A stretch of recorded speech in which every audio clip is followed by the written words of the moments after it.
Halo semuanya, Assalamualaikum. Waalaikumsalam, Truki. Wah, kalian semua sedang apa ini di sini?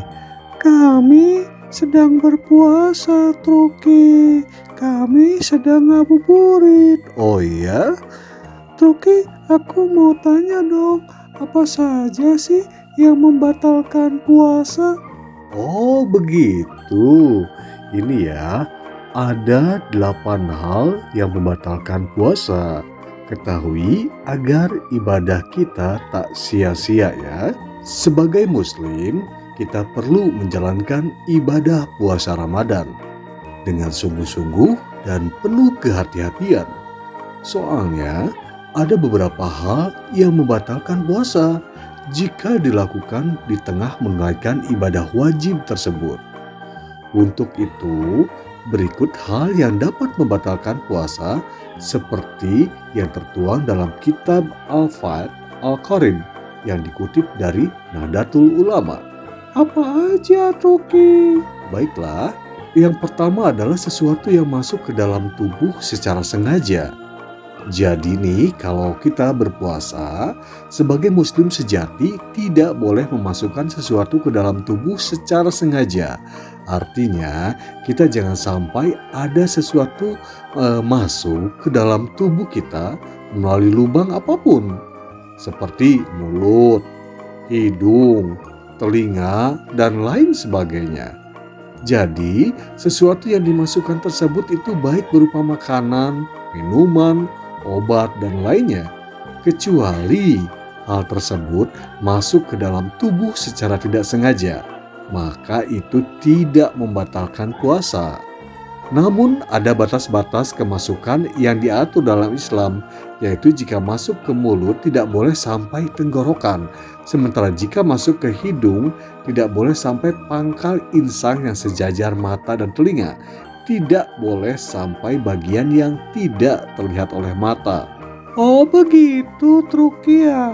Jadi kalau misalkan kita puasa, kita nggak boleh kemasukan apapun ya kalau disengaja. Ya, betul, tidak boleh karena itu akan membatalkan puasa kita. Kemudian yang kedua adalah obat masuk lewat dubur. Pengobatan yang masuk lewat dubur atau lubang bagian belakang maupun kubul atau lubang bagian depan juga dapat membatalkan puasa. Biasanya pengobatan sejenis ini digunakan oleh penderita ambien. Selain itu, orang yang sakit dan harus menggunakan kateter urin juga tidak dapat meneruskan puasanya karena hal tersebut membatalkan ibadah wajibnya. Oh, jadi kalau sakit pun tetap ya nggak boleh ya? Iya, nggak boleh, pokoknya nggak boleh memasukkan obat ke dalam sesuatu apapun biar puasa kita tidak batal.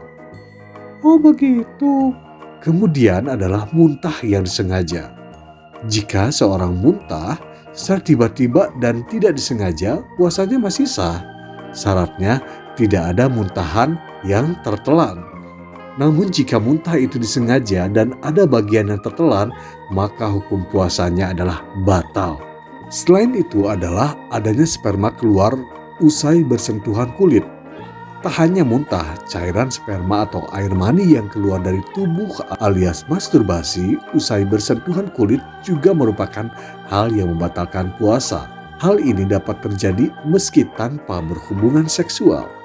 Namun, jika sperma keluar karena mimpi basah atau dalam keadaan yang tak sadar, maka puasanya masih dapat dilanjutkan. Yang kelima adalah berhubungan seksual.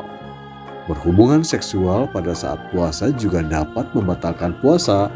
Tak hanya membatalkan, hal ini juga menimbulkan dosa sehingga muslim akan dikenai denda atau kafarah. Dendanya berupa berpuasa selama 2 bulan berturut-turut atau memberi makan 1 mud setara 0,6 kg beras kepada 60 fakir miskin. Kemudian yang keenam adalah menstruasi. Menstruasi atau haid juga dapat membatalkan puasa, sebab ada darah yang keluar dari tubuh. Begitu pula jika perempuan tengah mengalami masa nifas usai persalinan, maka puasanya dianggap tidak sah. Selain dianggap tidak sah atau batal, perempuan yang menstruasi dan nifas juga harus mengqadha atau mengganti puasa yang ditinggalkannya itu. Kemudian yang ketujuh adalah gangguan jiwa. Gangguan jiwa atau gila yang muncul ketika seseorang berpuasa juga dapat membatalkan puasa. Mereka yang mengalami hal ini harus mengqadha puasanya juga ketika sudah sembuh. Kemudian yang kedelapan adalah keluar dari Islam.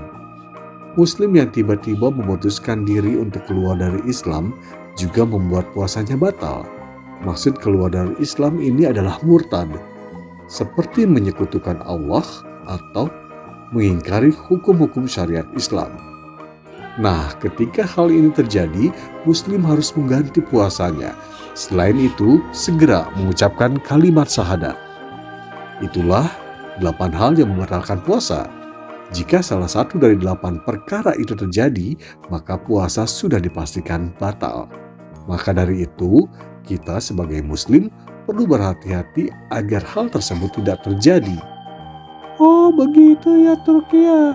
Baiklah kalau begitu. Sekarang kita semua mengerti ya. Jadi kita harus hati-hati. Jangan sampai puasa kita batal. Iya, jangan sampai puasa kita batal ya teman-teman. Baiklah, kalau begitu gimana? Apakah kalian sudah mengerti? Sudah Turki. Terima kasih ya Turki ya. Baiklah, kalau gitu Turki akan kembali. Wassalamualaikum warahmatullahi wabarakatuh.